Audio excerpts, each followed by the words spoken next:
রাজ শ্রেয়ার দিকে 4 আঙ্গুল পরিমাণ মুখ হাঁ করে তাকিয়ে আছে। নুহাস ডাকছে, গালে থাপ্পড় দিচ্ছে, কিন্তু রাজের কথা কানে যাচ্ছে না। ও যেন শ্রেয়ার কানের সেই কৃষ্ণ। হেই, মুখে মাছে ঢুকবে তো। গানটা শুনতে দে, কত সুন্দর গান গায় মেয়েটা। কি? এবার বুঝলি তো আমি শুধু শুধু বলি না। তো বল, কয় বালতি ক্রাশ খেয়েছিস? আমি ক্রাশ খেতে যাব কেন বন্ধু? সত্যি কথা বলতে আমি না মেয়েটার প্রেমে পড়ে গেছি। এটা মেয়ে না, অপ্সরা। বলেছিলাম তো যে আমার ক্রাশ। হপ, ও আমার প্রথম প্রেম। তোর ক্রাশ কেমনে? ভাবির প্রেমে পড়েছিস? এসব বাদ দে, ধর্মে সইবে না এসব পাপ। তুই কি ওনাকে বিয়ে করছিস যে আমার ভাবি? উনি জেগে জেগে স্বপ্ন দেখা বন্ধ কর। কেন, তোর জলে কেন? আমার জ্বলছে কোথায়? আমি জাস্ট বলছি তোকে। আচ্ছা, তুই এখানেই থাক, আমি আসছি। এইদিকে শ্রেয়ার গান শেষ হয়েছে। শ্রেয়া স্টেজ থেকে নেমে মাঠের একটু আড়ালে ফোনে কথা বলছিল। তখনই রাজ সেখান দিয়ে হিসু করে ফিরছিল। হঠাৎ মাঠের মাঝখানে অন্ধকারে কাউকে দেখে রাজ প্রথমে একটা ঘাবড়ে যায়, পরে ফোনে কথা বলছে শুনে এগিয়ে যায়। দূর থেকে লক্ষ্য করে আর কথার কণ্ঠস্বর শুনে বুঝতে পারে যে এটি শ্রেয়া। রাজ দ্বিধায় পড়ে যায়, যাবে কি যাবে না, যাবে কি যাবে না, এমন ভাবতে ভাবতে 1 পা 2 পা করে এগিয়ে যায় রাজ। মিস, আপনি কি বিজি? আমি বিজি না, বাট আপনাকে চিনলাম না তো। আমাকে আপনি চিনবেন না, আমি তেমন বিখ্যাত কেউ না, তবে আমি আপনাকে চিনি। তো বলুন আমি কে? আপনার 2টা পরিচয় আছে, একটা সারা দুনিয়া জানে, আরেকটা আমি ছাড়া কেউই জানে না। ও আচ্ছা, তো বলেন শুনি। প্রথমত, আপনি শ্রেয়া, যিনি একজন বিখ্যাত গায়িকা আর অনেক ফ্যান ফলোয়ার। আর দ্বিতীয়ত, আপনি শ্রেয়াই কিন্তু আমার মনের রানী। আপনাকে প্রথম দেখেই এমন ক্রাশ খাওয়া খেয়েছি, আমাকে যে যত বড় বাসি দিক না, আমার কিচ্ছু যায় আসে না। ধন্যবাদ, আপনার কথা শুনে খুশি হলাম আমি। শুধু খুশি হলে হবে, আমার সাথে কফি খেতে যেতে হবে। মানে, আমি আপনার সাথে কফি খেতে যাব কেন? প্রশ্নটা একটু কঠিন হলেও এর জবাব আমার কাছে আছে। যেমন? এখানে এত মানুষ থাকতে কেউ এই সময় মাঠে এসেছে? না তো। এখানে এত মানুষ থাকতে কারোর সাথে আপনার কথা হয়েছে? না, হয়নি। আর এখানে এত ফ্যান থাকতেও কেউ আপনাকে কফি খেতে যাওয়ার জন্য জিজ্ঞাসা করতে পেরেছে? না। এর মানে এখন কি দাঁড়ায়? আমাকে আপনার সাথে কফি খেতে যেতে হবে? আমার বলার সাধ্য ছিল, আমি বলেছি। এখন আপনি যদি যেতে চান খুশি হব, না হলে ওই যে ওইখানে দাঁড়িয়ে থাকা ফ্যানদের একজন ভেবে নেব নিজেকে। থাক, আর কষ্ট খেতে হবে না। তবে আমি কফি খাই না, আমি আদা দিয়ে চা খাই। কোনো ব্যাপারই না, আসুন আজকে আপনাকে স্পেশাল চা খাওয়াবো। তার আগে ওয়েট, এই চশমাটা নেন। চশমা পড়তে যাব কেন রাতের বেলায়? আপনাকে চেনে না এমন একটাও ছেলে দেশে আছে? চা খেতে গিয়ে যদি চিনে ফেলে? ও রাইট রাইট, সরি, আসলে মাথায় ছিল না একদমই। এখন চশমাটা পরুন, আর এই যে আমার মাফলারটা গলায় জড়িয়ে নেন। রাজ শ্রেয়ার গলায় মাফলার পেঁচিয়ে দিচ্ছে, আর শ্রেয়া ড্যাব ড্যাব করে তাকাচ্ছে রাজের দিকে। একটা ছেলে মাফলার পরিয়ে দিচ্ছে শ্রেয়াকে, এটা শ্রেয়ার বিশ্বাস হচ্ছে না। হয়েছে, এবার কেউ চিনবে না। একেবারে গুপ্তচর বানিয়ে ফেলেছি, আমি নিজেই চিনব না, হয়তোবা দূর থেকে। এখন যাওয়া যাক, আমি আধা ঘন্টা সময় দিতে পারবো। আমার গার্ডরা আমাকে খুঁজবে না হলে। ওকে, তাহলে সময় নষ্ট না করে চলুন। রাজ শ্রেয়াকে নিয়ে চা খেতে গেলে সেখানকার পরিবেশ রাজের ভালো লাগলো না। একগাদা মানুষ চারিদিকে, এখানে শ্রেয়া চা খাবে কিভাবে সেটা হবে না। রাজ শ্রেয়ার হাত ধরে শ্রেয়াকে ছোট বাচ্চাদের মতো পথ দেখিয়ে মাঠে নিয়ে গেল।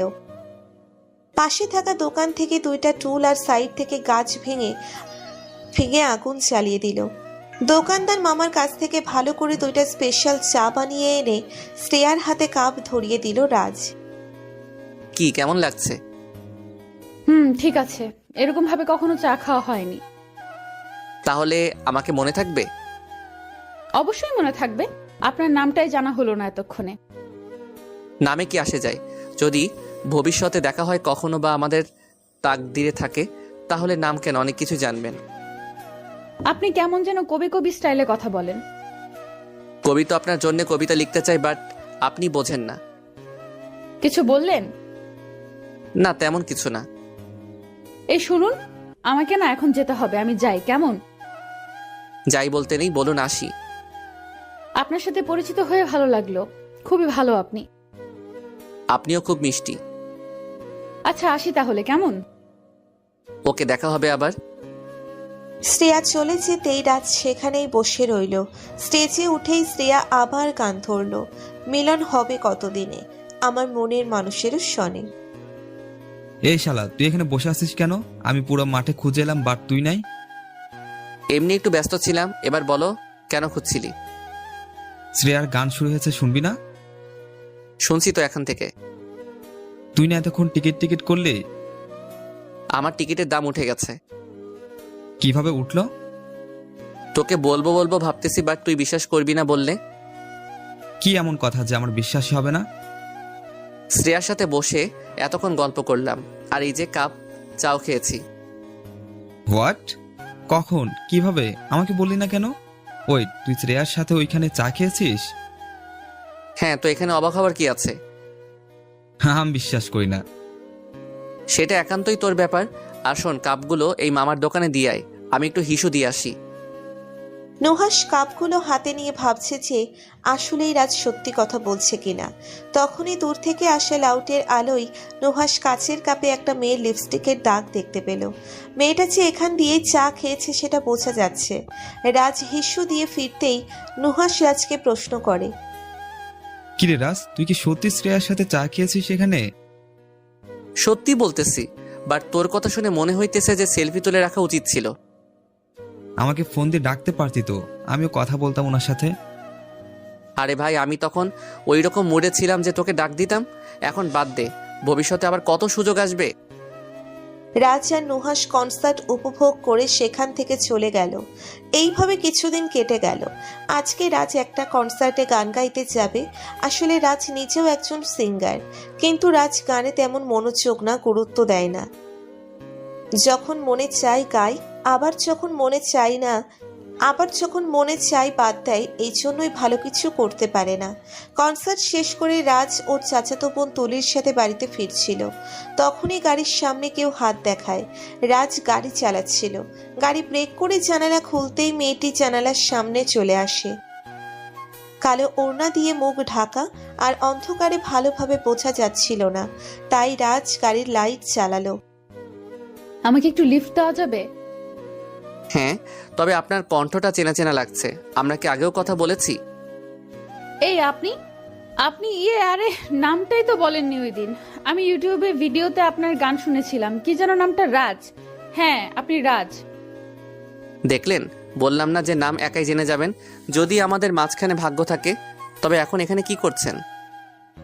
ও হ্যাঁ, আগে গাড়িতে বসি তারপর বলছি। শ্রেয়া গাড়িতে উঠে বসলো আর রাজ ড্রাইভ করতে লাগলো।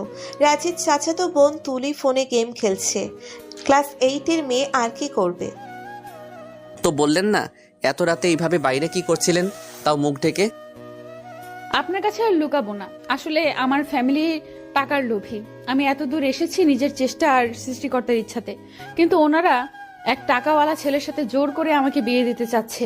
আজকেই বিয়ে, আমি পালিয়ে এসেছি, কিন্তু বেশিক্ষণ পালাতে পারবো না। হয়তো ওরা ঠিক খুঁজে নেবে আমাকে, আর আমিই বা কোথায় যাব? তুলি হঠাৎ গেম রেখে শ্রেয়ার দিকে তাকালো। আপনি শ্রেয়া আপু না? আপি, তুমি আমাকে চেনো? চিনবো না? এই যে ভাইয়া আপনার উপর ক্রাশ খেয়ে সারা দিন আপনার গল্প শোনায় আমাকে। ও মিথ্যা কথা বলতেছে। আমাকে মিথ্যাবাদী বানাচ্ছ? আপনি এই দেখো, ভাইয়ার ফোনের ওয়ালপেপারে তোমার ছবি। শ্রেয়া দেখলো রাজের ফোনের ওয়ালপেপারে শ্রেয়ার ছবি।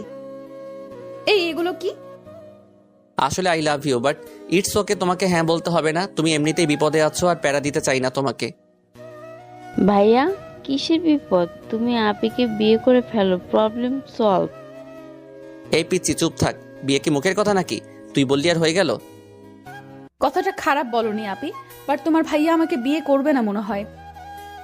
এই ভাইয়া, তুমি বিয়ে না করলে আমি এইবার পরীক্ষায় ইচ্ছা করে ফেল করব, তখন তোমাকে আন্টি বকা দিবে। পিচ্ছি, তুই চুপ থাক। আর শ্রেয়া, আর ইউ সিরিয়াস? কারণ আমার কোনো চয়েস নেই, বাট তোমার থেকে বেটার চয়েসও কেউ নেই। ভেবে দেখো, এটা সারা জীবনের ব্যাপার। যদিও আমি তোমাকে ভালোবাসি। আমি ভেবে দেখেছি, আর সত্যি বলতে তোমার সাথে মিট হওয়ার পর থেকে আমি একা একা বসে তোমাকে নিয়ে ভেবেছি। কেমন যেন একটা অনুভূতি কাজ করে তোমার প্রতি, আর আমি লুকিয়ে তোমার কনসার্টেও গিয়েছিলাম। কি বলবো বুঝতেছি না, বাট খুব খুশি খুশি লাগতেছে। তোমাকে আর কিছু বলতে হবে না, কাজী অফিসে নিয়ে আপিকে বিয়ে করে ফেলো, আন্টিকে আমি বোঝাবো। থ্যাঙ্কস পিচ্ছি। রাজ শ্রেয়াকে নিয়ে কাজী অফিসে গেল বিয়ে করতে। নুহাসকে ফোন করে ডাকা হলো, নুহাস সাক্ষী হলো। আসলে শ্রেয়াকে রাজের বউ হিসেবে দেখে ছেলেটা মারাত্মক শক খেয়েছে। কথা বন্ধ হয়ে গিয়েছিল ওর। রাজ বাড়িতে ফিরল শ্রেয়াকে নিয়ে। শ্রেয়াকে দেখে রাজের আম্মু অনেক খুশি হলেন, কারণ শ্রেয়ার যা চেহারা আর ব্যবহার যে কেউ মুগ্ধ হবে। শ্রেয়াকেও আর পছন্দের বিরুদ্ধে কাউকে বিয়ে করতে হলো না, আর রাজও নিজের পছন্দের মানুষটাকে জীবন সঙ্গী হিসেবে পেল।